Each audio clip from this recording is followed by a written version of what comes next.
L'albinisme, il s'agit d'une maladie génétique rare caractérisée par un déficit de production de mélanine, le pigment qui colore la peau. L'albinisme, on en parle dans Capsule Santé et nous irons également en Côte d'Ivoire pour une visite guidée dans le tout premier laboratoire public de test ADN du pays. Bonne écoute.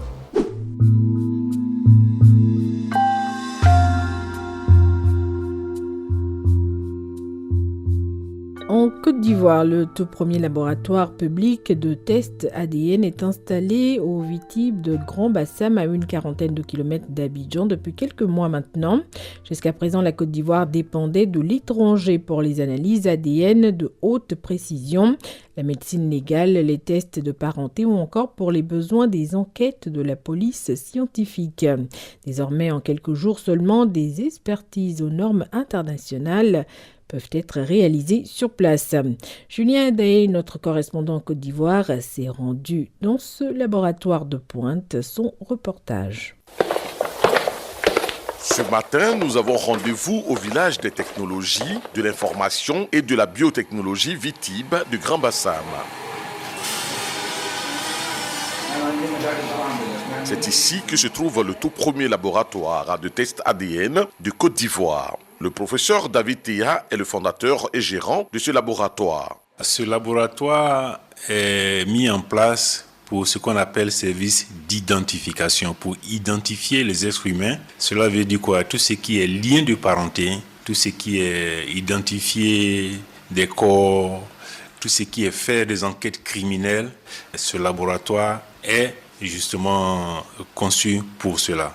Pas pour les maladies, mais juste pour les services d'identification. Ce laboratoire est le tout premier de la sous-région et reçoit les échantillons du Bénin, de la Guinée, du Sénégal, du Togo et aussi du Burkina Faso. Ici, dans ce laboratoire, la première étape, c'est le prélèvement de l'échantillon à l'aide d'un écouvillon. Le professeur David Théa nous fait une visite guidée. Est-ce qu'on peut visiter? Oui, bien sûr, on peut visiter. Allons-y. Alors, nous sommes dans la salle propre. C'est un environnement contrôlé pour éviter que les échantillons qui arrivent ici soient contaminés, que ce soit les contaminations extérieures, mais surtout internes, ce qui veut dire qu'on ne veut pas que ceux qui travaillent là, leur ADN se retrouve dans l'échantillon. Et dans cette salle, il y a des appareils pour extraire l'ADN des échantillons de façon automatisée. Ça peut être des écouvillons, des cotons qu'on frotte dans la bouche. Ça peut être du sang qui est sur papier, sur un mur, sur le débris de peinture, sur une chemise, sur un matelas. Et tout cela peut servir pour extraire l'ADN.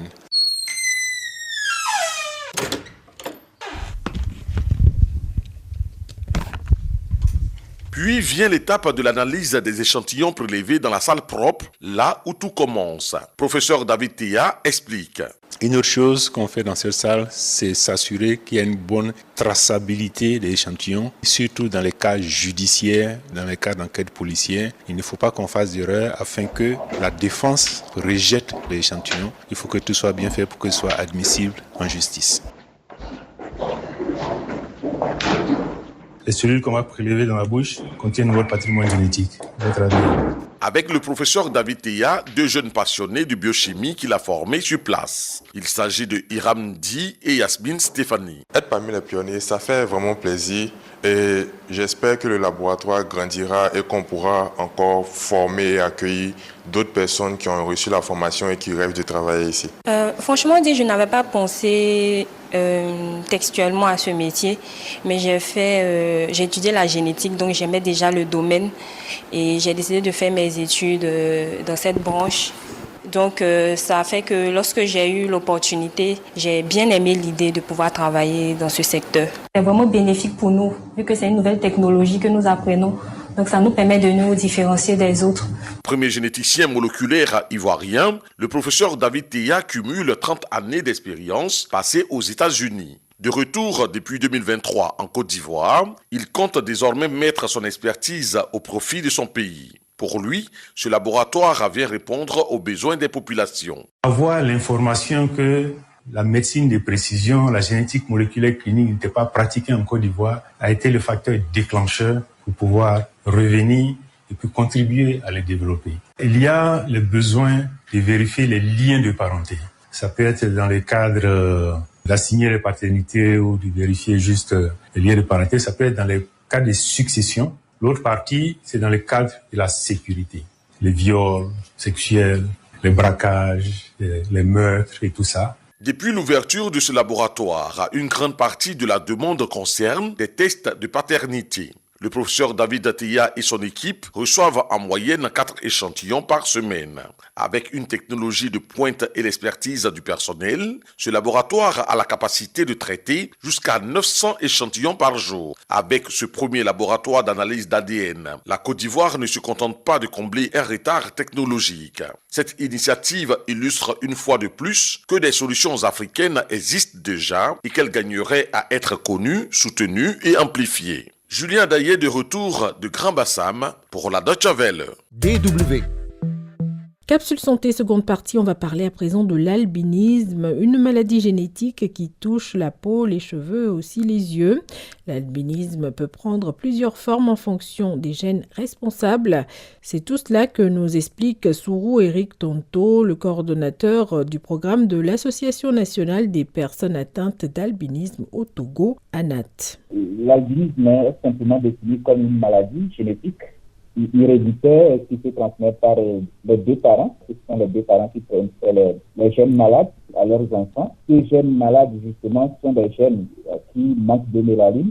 Cette mélanine qui donne la coloration noir et brun à la peau et aux cheveux. Les personnes atteintes d'albinisme n'ont pas justement cette substance-là, qui est la mélanine. Donc, c'est justement ça qui entraîne l'albinisme. En fait. Généralement, en Afrique, par exemple, il y a des parents qui sont des porteurs sains et qui ne sont pas forcément des personnes atteintes d'albinisme. Les deux parents, par exemple, ce sont un cancer généralement. Les deux parents, par exemple, ne sont pas des personnes atteintes d'albinisme, sont des personnes de teint noir, même mettre au monde des enfants atteints d'albinisme. Donc, tous ces parents-là sont des porteurs qui portent la mutation, qui portent les gènes, mais n'ont pas manifesté la maladie. C'est pour ça d'ailleurs que nous disons que l'albinisme est une maladie manifestée parce que justement les parents ont transmis leurs gènes malades à leurs enfants. Alors, la mélanine, c'est ce pigment qui donne sa couleur à la peau et qui protège aussi la peau. Avoir un corps qui ne produit pas de mélanine, qu'est-ce que cela implique pour une personne sur le plan de la santé?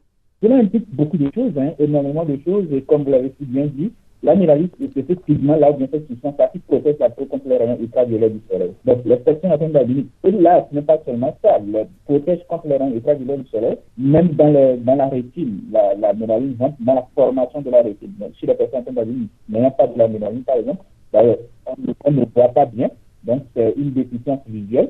Et l'autre point aussi, c'est qu'on est très sensible aux rayons ultraviolets du soleil. Donc, ce qui entraîne, par exemple, les lésions cutanées, et justement qui vont jusqu'au cancer de la peau.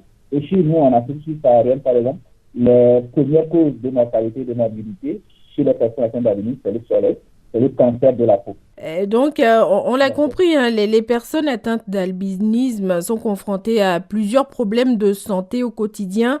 Quelles sont les solutions? Comment se protéger? Comment protéger sa peau? Il y a plusieurs méthodes de protection. La première méthode de protection, par exemple, c'est justement se couvrir. En voulant sortir de la maison, par exemple, porter des habits à manches longues, des habits à manches longues qui couvrent tout le corps pour ne pas s'exposer au soleil, porter des chapeaux à bord large pour couvrir le cou, la tête et tout, les mains, les parties exposées, passer des pommades ou les crèmes solaires sur ces parties-là. Et au maximum, tant qu'on peut, éviter de s'exposer au soleil. Est-ce que vous direz qu'en ce qui concerne l'albinisme, plutôt on est pris en charge et on tient compte de l'impact sur la santé, on utilise les crèmes, on protège sa peau, on protège ses yeux et mieux on se porte au fil du temps? C'est exactement cela. Ça dit, pour nous, c'est le message que nous faisons passer aux personnes atteintes d'albinisme elles-mêmes et aux parents des personnes atteintes d'albinisme. Plutôt, on comprend que l'albinisme est une anomalie génétique qui nécessite justement des soins appropriés. Et bon, il y a beaucoup d'interdits qu'on donne aux personnes atteintes d'albinisme, ne pas manger du sel, ne pas manger du piment, ne pas faire cela. Nous déconstruisons tout cela, nous disons non, que ce n'est pas vrai. Le seul premier ennemi des personnes atteintes d'albinisme, c'est le soleil. Il faut que les personnes atteintes d'albinisme essaient au maximum d'éviter le soleil ou de se protéger contre les rayons ultraviolets du soleil. Et au mieux, aller se faire consulter régulièrement chez un dermatologue, par exemple, au Togo aussi. Les personnes atteintes d'albinisme, nous avons mis en place un système de prise en charge des personnes atteintes d'albinisme de façon gratuite avec l'aide de nos partenaires. et toute personne atteinte d'albinisme qui a un problème cutané, par exemple, peut aller à l'hôpital pour se faire soigner gratuitement, sa prise en charge. Donc pour nous, c'est le message que nous passons aux personnes atteintes d'albinisme, c'est de se prendre en charge plus tôt, de se protéger au maximum contre les rayons ultraviolets du soleil. Et les personnes atteintes d'albinisme vivent longtemps aussi. Nous en connaissons des personnes atteintes d'albinisme au Togo qui vivent au-delà de 70 ans, 80 ans. Donc on peut vivre aussi avec l'albinisme aussi longtemps qu'on peut, si on se protège mieux.